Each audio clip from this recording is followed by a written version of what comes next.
Halo semuanya, di video kali ini, kita akan membahas perkembangan terbaru dari salah satu perusahaan FMCG terbesar di Indonesia, PT Unilever Indonesia, UNVR. Perusahaan ini akan menggelar rapat umum pemegang saham luar biasa atau RUPSLB pada 14 Januari 2025, dengan agenda besar yang bisa memengaruhi arah bisnis mereka ke depan. Apa saja yang akan dibahas dalam RUPSLB ini? Ada 3 agenda utama yang cukup menarik perhatian.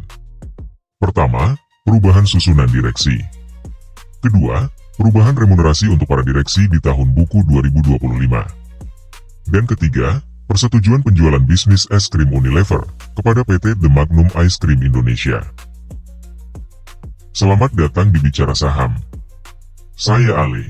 Di channel ini, kita akan belajar bersama tentang berbagai berita, analisa, serta tips dan trik dari pasar modal yang mudah dipahami dan diterapkan dalam kehidupan sehari-hari. Mari kita mulai dari agenda pertama, yaitu perubahan susunan direksi. 3 direksi Unilever, yaitu Hernie Raharja, Ainul Yakin, dan Vivek Agarwal, akan mengundurkan diri. Sebagai gantinya, perusahaan mengusulkan 3 nama baru, yaitu Alejandro Meynardo Santos Concha, Vandana Suri, dan Naira Jelal. Pergantian ini diharapkan membawa strategi baru bagi perusahaan. Pergantian direksi adalah langkah penting dalam perusahaan besar seperti Unilever. Ini tidak hanya memengaruhi operasional, tetapi juga mencerminkan arah strategis perusahaan. Sebagai investor, penting untuk memperhatikan latar belakang dan pengalaman direksi baru, karena mereka adalah pengambil keputusan utama. Agenda kedua adalah perubahan remunerasi direksi. Hal ini mencerminkan upaya Unilever untuk tetap kompetitif dalam menarik dan mempertahankan talenta terbaik di jajaran manajemen. Kita sebagai investor perlu mencermati, apakah perubahan ini sejalan dengan kinerja dan tujuan jangka panjang perusahaan. Agenda ketiga, yang paling menarik perhatian, adalah rencana penjualan bisnis es krim Unilever. Bisnis es krim ini akan dijual kepada PT The Magnum Ice Cream Indonesia dengan nilai transaksi mencapai 7 triliun rupiah. Angka yang sangat signifikan, bukan? Kenapa Unilever memutuskan untuk menjual bisnis es krim ini? Salah satu alasan utama adalah strategi fokus. Dengan melepaskan bisnis ini, Unilever dapat mengalihkan sumber dayanya ke segmen yang dianggap lebih potensial dan strategis di masa depan. Detail transaksi ini juga menarik. Nilai 7 triliun rupiah mencakup aset tetap, sebesar 2,5 triliun rupiah, nilai buku bersih, 1,9 triliun rupiah, dan persediaan senilai 172,7 miliar rupiah per September 2024. Sebuah langkah besar yang tentunya memerlukan persetujuan dari pemegang saham.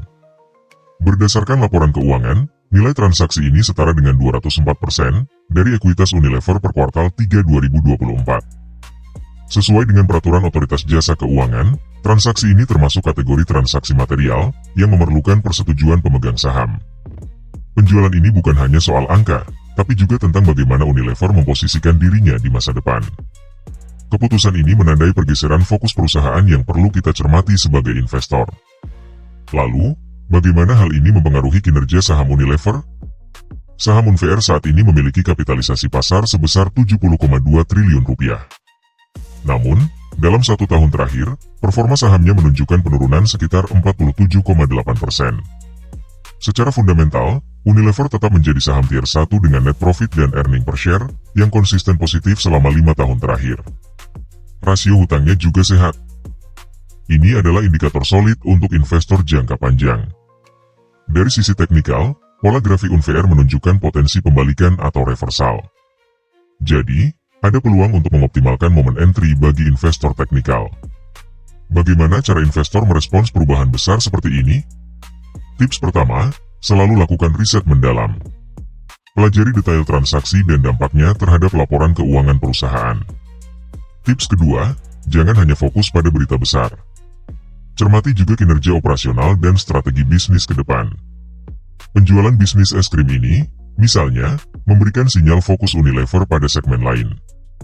Sebagai investor, penting juga untuk tidak terjebak pada volatilitas jangka pendek. Perubahan susunan direksi dan penjualan aset seringkali memicu fluktuasi harga saham, tetapi yang lebih penting adalah dampak jangka panjangnya. Keputusan investasi terbaik seringkali datang dari pemahaman yang mendalam tentang fundamental perusahaan.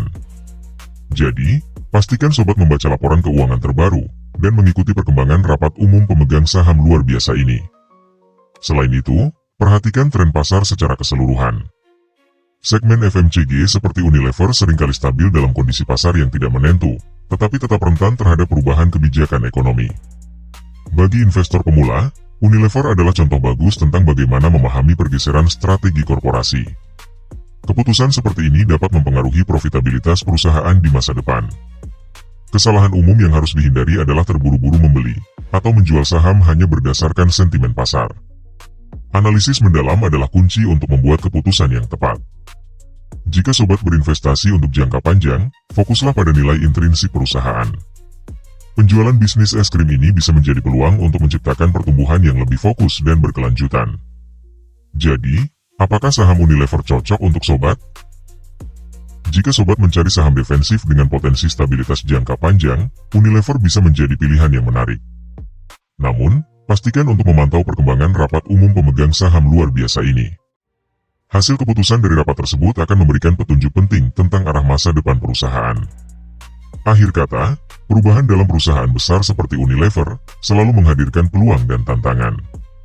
Sebagai investor, peran kita adalah membaca peluang itu dengan bijak dan mengambil keputusan berdasarkan informasi yang solid. Lalu, bagaimana kondisi fundamental dari Unilever Indonesia saat ini? Ayo kita review. Jangan lupa like, subscribe, dan share video ini, agar sobat tidak ketinggalan update terbaru seputar dunia saham.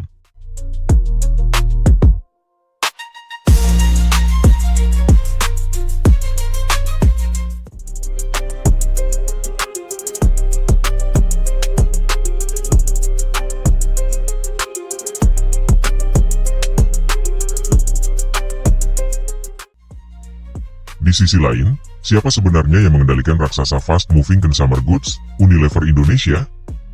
Data terbaru dari Bursa Efek Indonesia mengungkap peta kekuasaan yang jelas. Unilever Indonesia Holding, kokoh bertengger di puncak dengan kepemilikan saham mencapai 84,99%. Angka fantastis ini setara dengan 32,42 miliar lembar saham, menjadikan induk perusahaan asal Belanda tersebut sebagai pemegang kendali mutlak.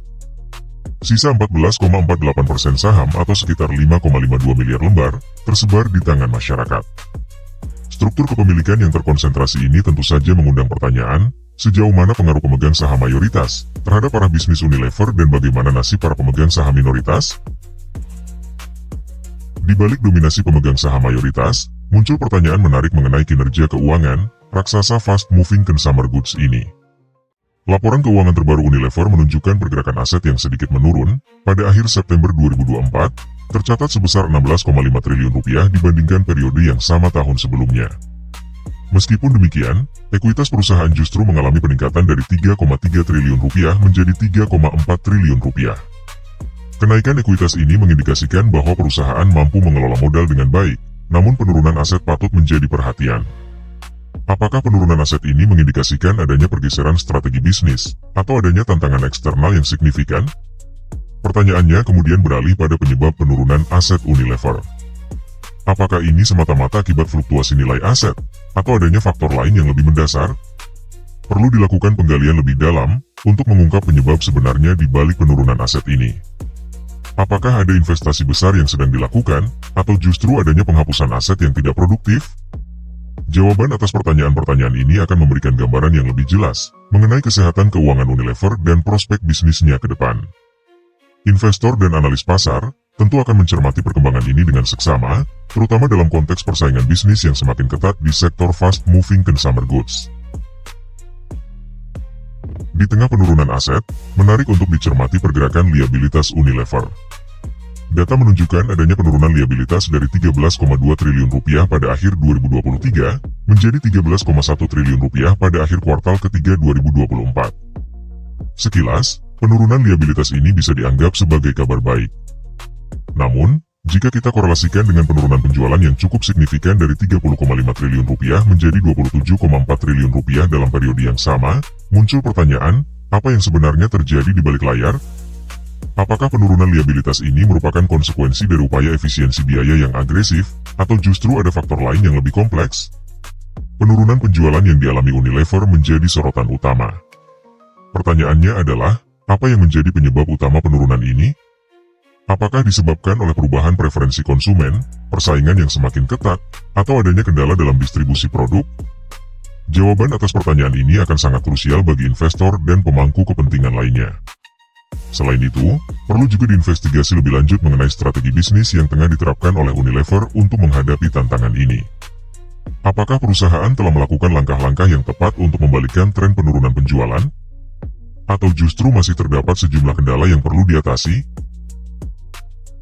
Di tengah penurunan penjualan, ada secercah harapan yang terlihat dari penurunan beban pokok penjualan Unilever. Angka ini menyusut dari 15,2 triliun rupiah menjadi 14,1 triliun rupiah. Penurunan beban pokok penjualan ini mengindikasikan bahwa perusahaan telah berhasil melakukan efisiensi dalam proses produksi atau berhasil menekan harga bahan baku. Namun, pertanyaan mendasar tetap muncul.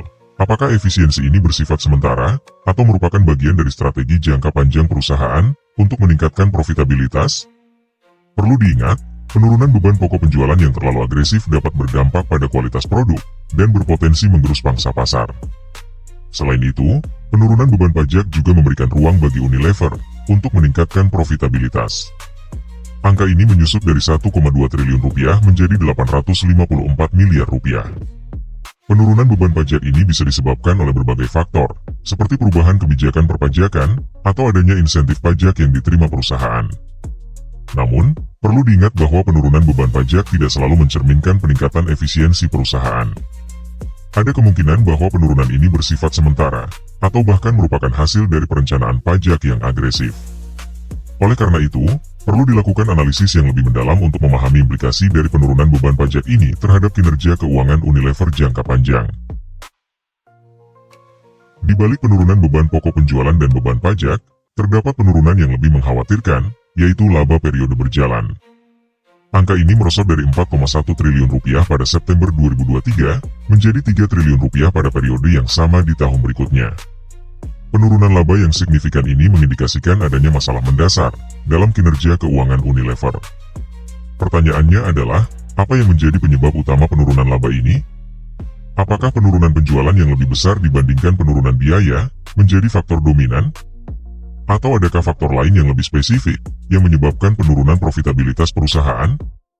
Selain penurunan laba periode berjalan, penurunan laba per saham juga menjadi sorotan. Angka ini merosot dari Rp110 menjadi Rp79. Penurunan laba per saham ini menunjukkan bahwa nilai yang diterima oleh setiap pemegang saham semakin berkurang. Hal ini tentu saja menjadi perhatian bagi para investor. Pertanyaannya adalah, apakah penurunan laba per saham ini hanya bersifat sementara, atau merupakan tren jangka panjang? Apakah manajemen perusahaan telah mengambil langkah-langkah yang tepat untuk memperbaiki kinerja keuangan dan meningkatkan nilai bagi para pemegang saham? Di tengah penurunan laba, menarik untuk dicermati rasio keuangan Unilever. Return on Assets yang tercatat sebesar 24,25% pada September 2024, mengindikasikan bahwa perusahaan masih mampu menghasilkan keuntungan yang cukup signifikan dari aset yang dimiliki. Angka ini terbilang tinggi dan menunjukkan efisiensi dalam penggunaan aset perusahaan. Namun, perlu diingat bahwa return on assets ini perlu dibandingkan dengan periode sebelumnya, dan dengan kompetitor sejenis, untuk mendapatkan gambaran yang lebih komprehensif. Pertanyaannya adalah, apakah efisiensi dalam penggunaan aset ini cukup untuk mengimbangi penurunan penjualan dan laba? Sementara itu, return on equity Unilever tercatat sebesar 116,7%, menunjukkan tingkat pengembalian yang sangat tinggi bagi para pemegang saham. Angka ini mengindikasikan bahwa perusahaan mampu menghasilkan keuntungan yang jauh lebih besar, dibandingkan dengan modal yang ditanamkan oleh para pemegang saham. Namun, perlu diingat bahwa return on equity yang tinggi, juga dapat dipengaruhi oleh faktor-faktor lain, seperti struktur permodalan dan kebijakan dividen. Pertanyaannya adalah, apakah return on equity yang tinggi ini berkelanjutan? Dan apakah perusahaan mampu mempertahankan tingkat pengembalian yang tinggi bagi para pemegang saham, di tengah tantangan bisnis yang semakin kompleks? Di tengah fluktuasi kinerja keuangan, menarik untuk melihat lebih dekat pada rasio profitabilitas Unilever.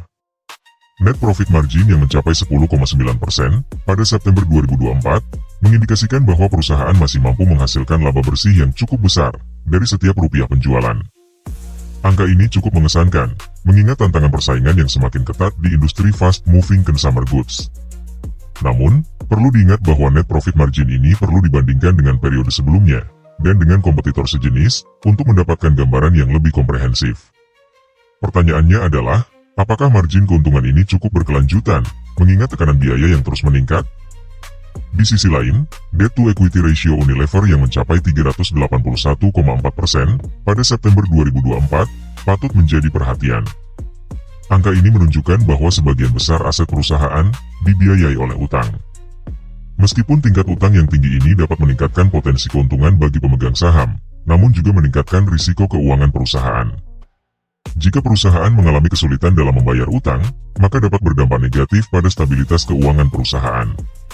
Pertanyaannya adalah, apakah tingkat utang yang tinggi ini masih terkendali? Dan apakah perusahaan telah memiliki strategi yang matang untuk mengelola risiko keuangan yang terkait dengan utang? Di balik angka-angka profitabilitas dan rasio keuangan yang menarik, penting untuk melihat lebih dalam ke aliran kas Unilever. Arus kas dari aktivitas operasi yang tercatat 2,8 triliun rupiah, mengindikasikan bahwa perusahaan masih mampu menghasilkan aliran kas yang cukup besar dari kegiatan operasionalnya. Angka ini menunjukkan bahwa Unilever masih memiliki kemampuan yang baik dalam mengelola arus kas masuk dan keluar dari kegiatan bisnis sehari-hari. Namun, perlu diingat bahwa arus kas operasi ini perlu dibandingkan dengan periode sebelumnya, dan dengan kompetitor sejenis, untuk mendapatkan gambaran yang lebih komprehensif. Pertanyaannya adalah, apakah arus kas operasi ini cukup untuk membiayai ekspansi bisnis dan investasi di masa depan? Sementara itu, arus kas yang digunakan untuk aktivitas investasi sebesar 539 miliar rupiah, menunjukkan bahwa Unilever masih aktif melakukan investasi untuk mengembangkan bisnisnya. Investasi ini dapat berupa pembelian aset tetap, pengembangan produk baru, atau akuisisi perusahaan lain. Angka ini mengindikasikan komitmen perusahaan untuk tumbuh dan berkembang. Namun, perlu diingat bahwa investasi yang terlalu besar dapat menguras kas perusahaan dan berpotensi meningkatkan risiko keuangan. Pertanyaannya adalah, apakah investasi yang dilakukan Unilever sudah tepat sasaran dan memberikan hasil yang sesuai dengan harapan? Arus kas untuk pendanaan sebesar 2,7 triliun rupiah pada September 2024 mengindikasikan bahwa Unilever aktif dalam mengelola struktur modalnya. Angka ini menunjukkan bahwa perusahaan telah berhasil memperoleh dana segar untuk membiayai ekspansi bisnis dan investasi. Pertanyaannya adalah, dari mana sumber dana ini berasal?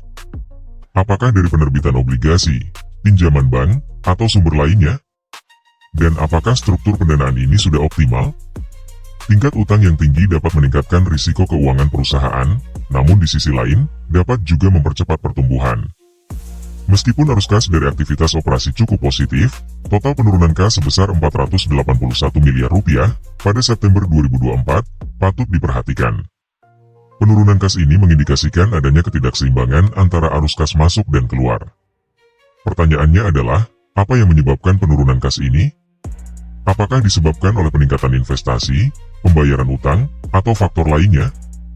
Dan apakah penurunan kas ini akan berdampak signifikan terhadap likuiditas perusahaan?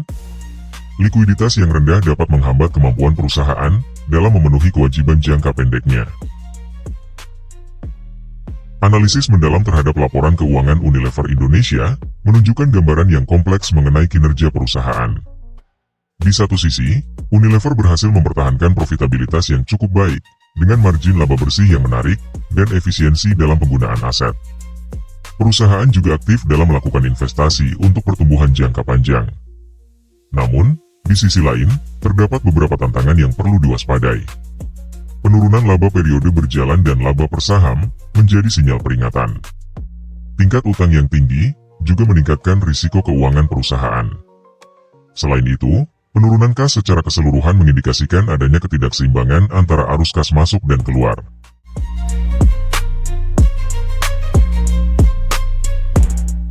Sobat, sampai di sini video kita kali ini. Bagaimana? Apakah kamu sudah mendapatkan insight yang bermanfaat? Jangan mudah menyerah, dan teruslah belajar. Jika sobat memiliki pertanyaan atau ingin request topik pembahasan selanjutnya, silahkan tinggalkan komentar di bawah. Jangan lupa like, share, dan subscribe channel ini untuk mendapatkan lebih banyak konten edukasi pasar modal yang bermanfaat. Terima kasih sudah menonton, dan sampai jumpa.